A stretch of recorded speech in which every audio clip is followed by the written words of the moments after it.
Super Sunday blessings. Hey, today is December the 1st. Guess what? Only 30 more days left in this year. So we got to kick up this ministry. We got to kick it up. All right. Today is the sermon notes from Sunday, December the 1st, and it is a good one. Let's get ready.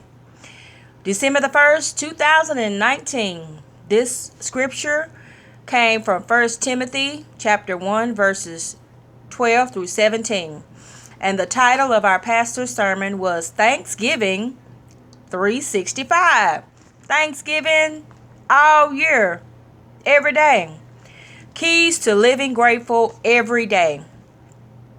In this scripture text, Paul is constantly and consistently thanking God.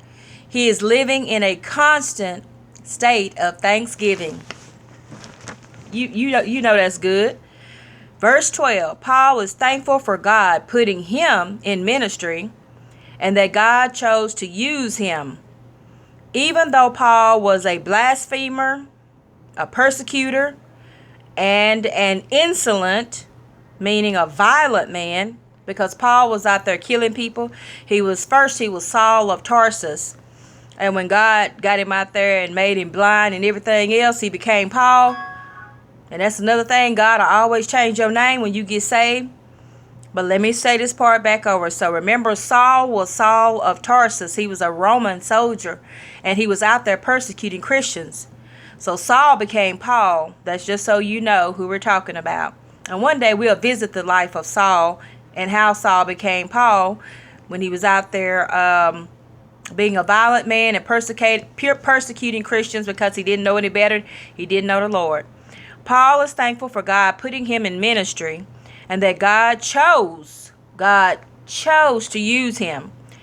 Even though Paul was a blasphemer, a persecutor, and an insolent, violent man. But I obtained mercy because I did it ignorantly in unbelief. So Paul was saying, hey, I obtained mercy from God because I was out there just ignorant and didn't believe in God. Not stupid, ignorant. There's a difference. Number 1, you have a future no matter your past. Though you have a rap sheet, a criminal record, some unsavory stuff in your past, God's mercy and grace gives us a future no matter what we've done in the past. A drunkard on a bar stool, a murderer, unsavory things. Now, y'all know I always talk about my struggle with alcohol when the pastor said a drunkard on a bar stool. Now, I'm no longer a drunkard on a bar stool, but sometimes I still be a drunkard in my house because I'm still in my struggle. I'm not out there drinking and driving. I'm not on a bar stool, but behind closed doors in my home, sometimes I am still a drunkard, sometimes still daily. And I'm going to tell you why. I always own up to what I am. And let me keep reading what the pastor said. No matter what we've done in the past, a drunkard on a bar stool, a murderer, or unsavory things that we have done in the past, Christ came to save sinners. You're never beyond the reach of God's grace. You may be out there involved in all kinds of mess.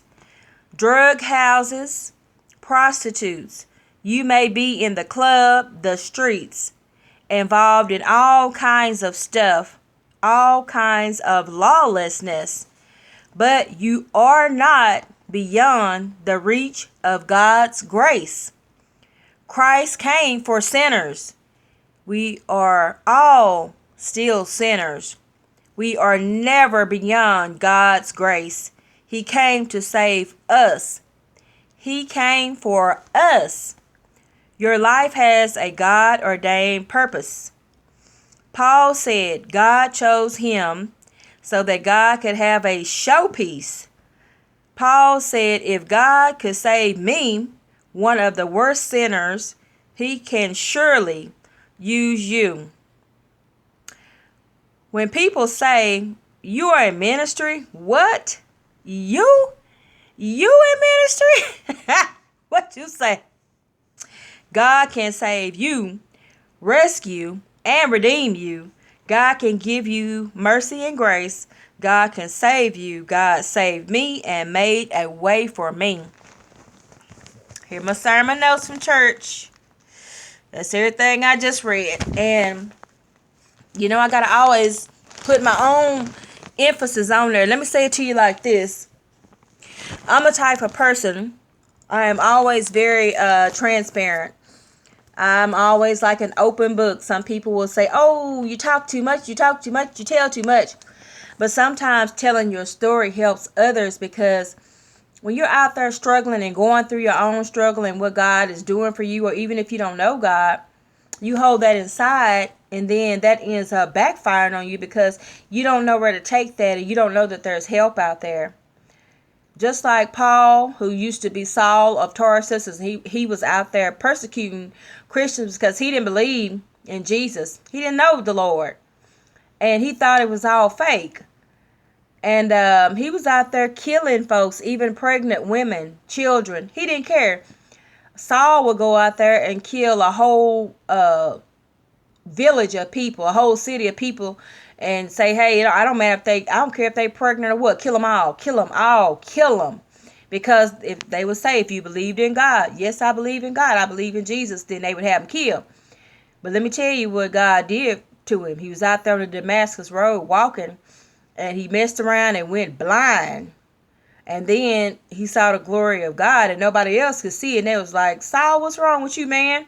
And he was like, I can't see. And not only that, he was blind for 3 days, but couldn't eat or even drink water. Okay, think about all that. But during that time, God showed him who he was, honey. And when he gave him his sight back and his strength and could eat and drink, he said, I want to know what God this is. Because God asked him out there on that road, he says, Saul, why are you persecuting me? And he knew it was God talking to him free and clear. But God set him free, and Saul became Paul.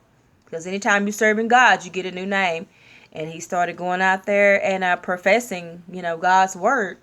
And in the chapter of Timothy, Paul had actually left to go on and preach in some other cities, and he left Timothy in charge. And Timothy was like, "Ooh, I can't do nothing with all these lawless people. They out here climbing and showing out.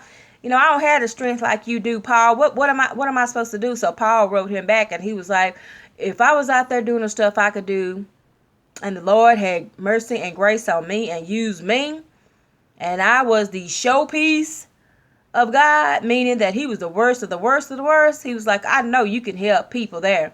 And that's what this sermon was about today. And it was, of course, for me, because, like I said, the part when the pastor said, the drunkard sitting on the bar stool. I'm no longer the drunkard sitting on the bar stool. I may be the drunkard that's be up in the house, every day or every night. But by the grace of God, God can still use me in ministry. And that's why I opened my mouth. I'm not ashamed of who I am. I am ashamed of things that I have done in the past, but from what God is constantly showing me is that he can use me, and that he is going to use me, and he already knew from the day I was born what he was going to do with me. He already knew who I was going to be, so I don't have to question myself anymore and just say, hey, why me?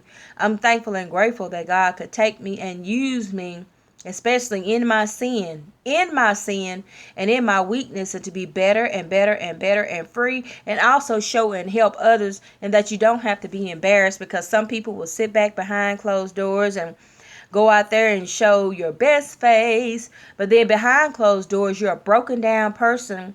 You're hurting. You need help with all types of things. Help in your family, help with addiction, help with your children, just help with your finances, help with everything, but you don't know what to do. I know what to do. Take it to God. God will have and give that mercy and grace on you. And I promise you, y'all, like even the last few days, I've just been, struggling because, in holidays you struggle with different stuff, and then you seem to elevate different things in your life that's not pleasing to God. And I just started taking it to God more. The more it rode me and tempted me and got on my back, I just kept on taking it to God. And even when I failed, I still kept taking it to God. And God was like, okay, you still going to be accountable. But because I've heard you, I'm going to help you And hey, I got here and got that sermon today from church. So I just want to share it with you all. God got this, y'all. And you can have Thanksgiving 365 days a year, because when God reach out and save your soul, then you're going to be giving thanks to God 365 days a year. Hey, all right. That's it. I hope you were blessed today. I certainly was. All right, you guys, like I always say, don't waste a second, a minute, or an hour of your day without telling God that you love him. It is all about God. It is Jesus' season. Like they say, Jesus is the reason for the season. It is all about him. All right, you guys, be blessed. Somebody getting a blessing this week. Ooh, multiple people. Ooh, I'm telling you, I see freedom from a lot of stuff, and I just see blessings. I see joyfulness, not happiness, because happiness means you're happy based on what's happening, but joyful just based on what God is doing for you. Hey, hang in there. It's your time. Be blessed.